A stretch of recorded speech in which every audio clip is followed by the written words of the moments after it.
Hello. ரம பூ போட்டு அனைவரும் ஆரோக்கியமாக, சந்தோஷமாக, நிம்மதியாக இருப்பீர்கள் என்று நம்புகிறேன். இப்போது அடுத்த பகுதியை பார்ப்போம். பிரம்மா தனது சிதறிய காகிதங்களின் இருக்கைக்கு நகர்ந்து தற்போது ஒரு பெரிய ஆவணத்துடன் திரும்பி வந்துகிறார். அதை அவர் என்னிடம் கொடுக்கிறார்.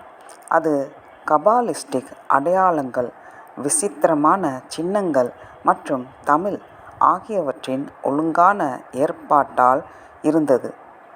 சிவப்பு, பச்சை மற்றும் கருப்பு மைகளில் வரையப்பட்ட எழுத்துக்கள்.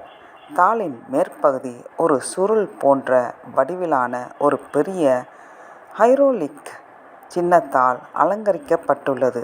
அதில் சூரியன், சந்திரன் மற்றும் மனிதனின் கண்கள் பிரதிநிதித்துவங்கள் நான் அடையாளம் காண்கிறேன். அனைத்து ஓவியங்களும் எழுத்துக்களும் ஒரு மைய வெற்று இடத்தை சுற்றி வருகின்றன.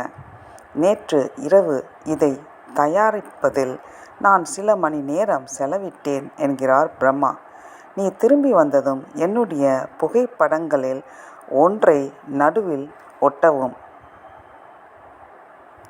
இரவில் தூங்குவதற்கு முன் 5 நிமிடங்கள் இந்த விசித்திரமான ஆனால் கலைநயமற்ற ஆவணத்தில் என் மனதை ஒருமுகப்படுத்தினால் நான் அவரை பற்றி தெளிவாகவும் கனவு காண்பேன் என்று அவர் எனக்கு தெரிவிக்கிறார். நம் உடல்களை 5000 மைல்கள் பிரிந்திருந்தாலும் உங்களை எண்ணங்கள் இந்த காகிதத்தில் வைக்கவும்.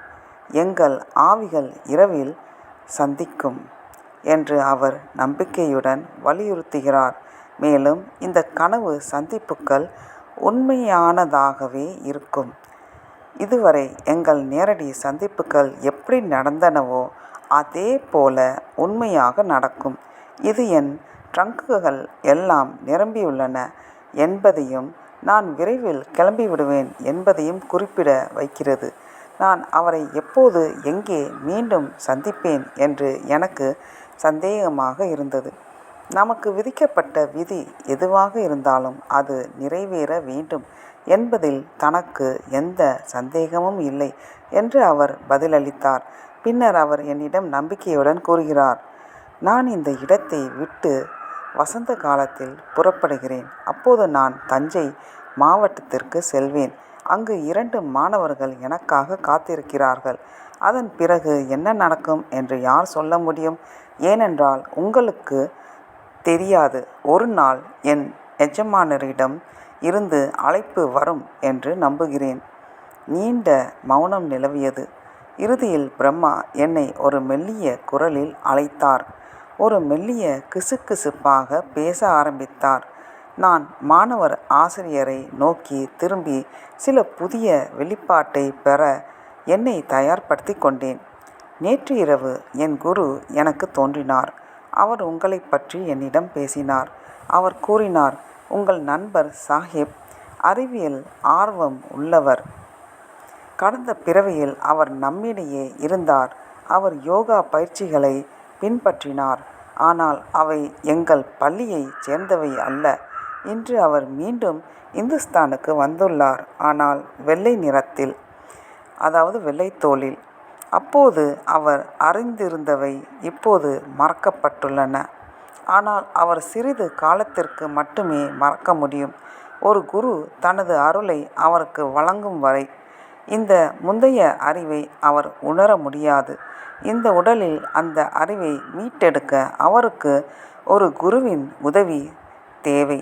விரைவில் அவர் ஒரு குருவை சந்திப்பார் என்று அவரிடம் சொல்லுங்கள். அதன் பிறகு ஒளி தானாகவே அவருக்கு வரும். இது நிச்சயம். அவரது பதத்தட்டை நிறுத்தச் சொல்லுங்கள். இது நடக்கும் வரை எங்கள் நிலம் அவரால் விடப்படாது. இது விதியின் எழுத்து. எங்களை வெறுங்கையுடன் விட்டுவிடாதீர்கள். நான் வியந்து பின்வாங்குகிறேன். அந்த விளக்கு அந்த சிறிய கூட்டத்தின் மீது ஒளிக்கற்றைகளை வீசுகிறது. அந்த மஞ்சள் நிற பார்வையில் என் இளம் மொழிபெயர்ப்பாளரின் முகம் பிரமிப்பால் பீடிக்கப்பட்டதாக தெரிகிறது. உங்கள் ஆசிரியர் தொலைதூர நேபாளத்தில் இருப்பதாக நீங்கள் என்னிடம் சொல்லவில்லையா என்று நான் கேட்கிறேன். உண்மையில் அவர் இன்னும் அங்கேதான் இருக்கிறார் என்று நித்திக்கும் விதமாக சொல்றார். அப்படியானால் எப்படி அவர் ஒரே இரவில் 1200 மைல்கள் பயணிக்க முடியும்? பிரம்மா ரகசியமாக சிரிக்கிறார். இந்தியாவின் பரப்பளவு நம் உடல்களுக்கு இடையில் இருந்தாலும் என் எஜமானர் எப்போதும் என்னிடம் இருக்கிறார். நான் அவருடைய செய்தியை எழுத்து அல்லது கடிதம் இல்லாமையே பெறுகிறேன்.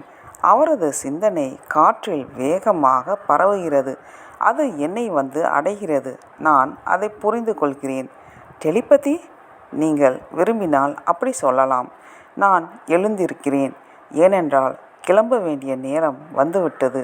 நாங்கள் எங்கள் கடைசி நிலைவொலி நடைப்பயணத்தில் அலைகிறோம். ஒன்றாக. பிரம்மாவின் வீட்டிலிருந்து வெகு தொலைவில் இல்லாத கோயிலின் பழங்கால சுவர்களை கடந்து செல்லும்போது பல கிளைகளை கொண்ட மரங்களின் வழியாக சந்திரன் பிரகாசிக்கிறார். சாலையில் ஓரத்தில் ஒரு அழகான பனைமர கூட்டத்தில் நாங்கள் அதன் அடியில் நிற்கிறோம். நன்றி, வணக்கம். ராமா பூ போட்டு